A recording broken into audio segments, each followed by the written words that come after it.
continue the third chapter, that is concept of memory. And you can see the different kind of memories are there. The memory of computer is broadly divided into two parts, that is internal and external.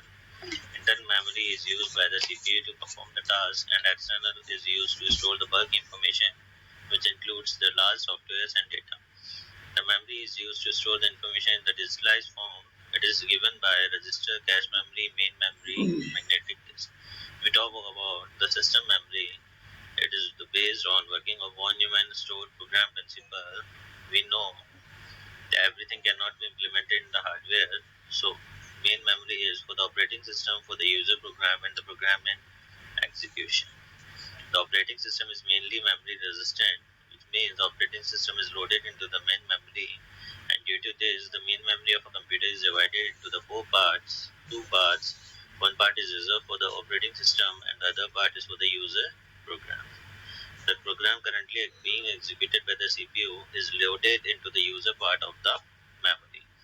The two parts of the main memory are as in the figure.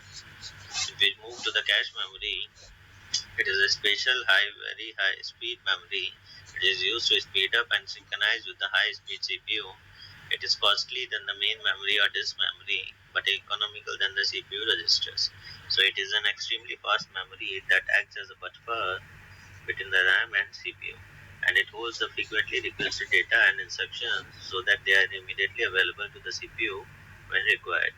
It is used to reduce the average time to access the data from the main memory, and the cache is a smaller and faster memory which stores the copies of the data from the frequently used main memory locations. Like you can see from the diagram, CPU, memory and secondary memory are connected with the help of cache memory. We talk about the levels of the memory. Level L1, L2, L3, L4 are there, which is known as cache memory, main memory, registers, and secondary memory. You can see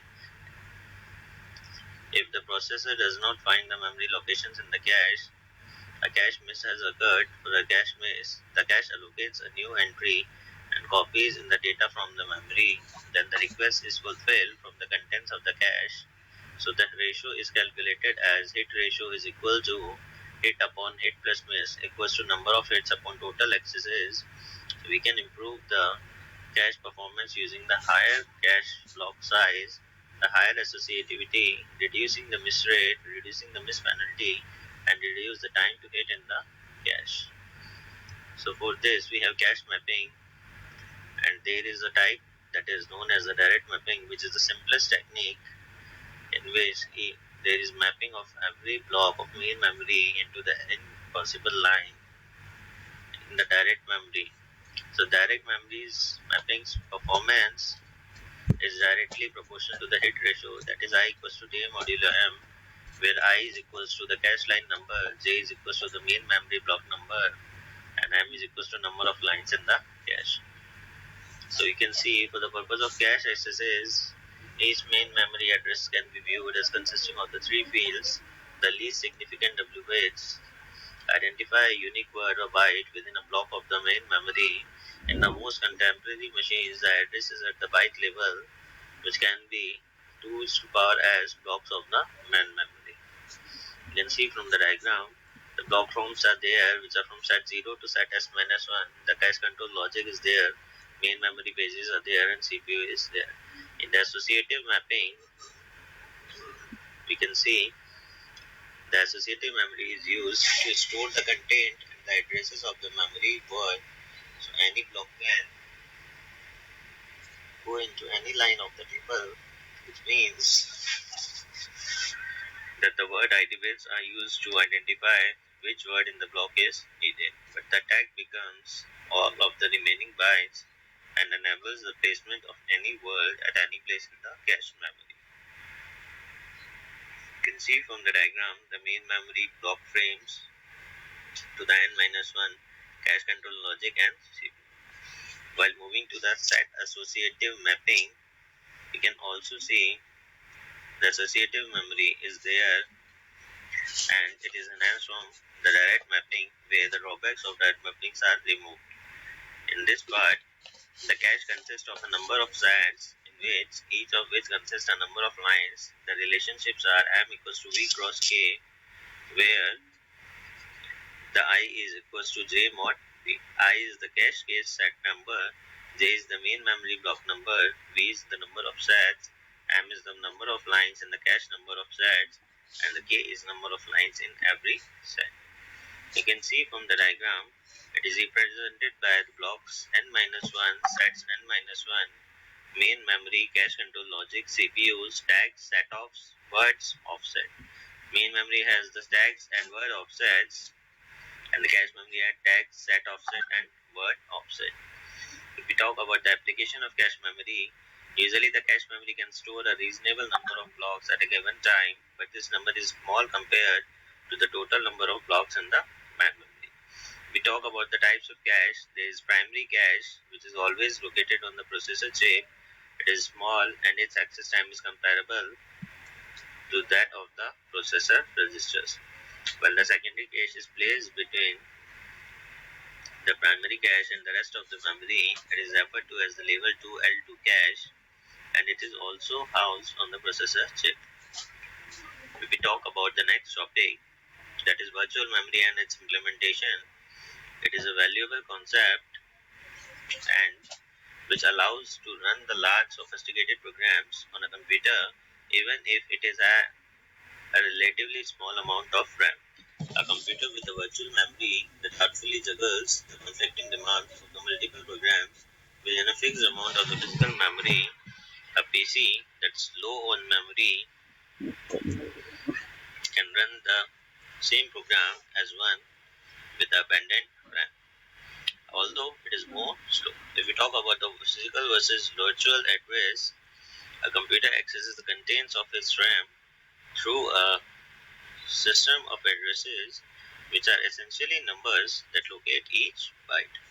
Because the number of memory or the amount of memory that varies from PC to PC is determining that which software will work on a given computer, that becomes complicated. Virtual memory solves this problem by treating each computer as if it has a large amount of RAM and each program as if it uses the PC exclusively. The operating system such as Microsoft Windows or Apple's OS that creates a set of virtual addresses for each program, and the OS translates the virtual addresses into physical ones. Dynamically fitting programs into the RAM is as it becomes available. While moving to the paging, the virtual memory breaks program into the fixed size blocks that are called as pages. If a computer has abundant physical memory, the operating system that loads all programs pages into the RAM. And if not, the OS fits as much as it can and runs the instruction in those pages. While the computer is done with those pages, it loads the rest of the program into the RAM.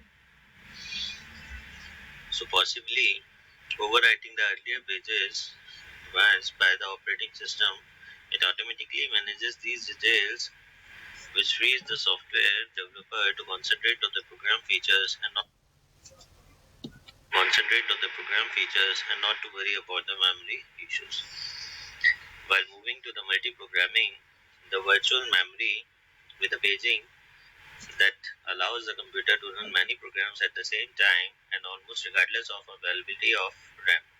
So this is called as multi-programming, which is a key feature of the modern PC operating systems as they accommodate many utility programs such as printer drivers, network managers, and virus scanners at the same time for the applications. While talking about the paging file, with the virtual memory, the computer writes program pages that have not been recently used to an area on the hard drive called a paging file, and the file saves the data contained in the pages. If the program needs it again, the operating system reloads it while the RAM becomes available.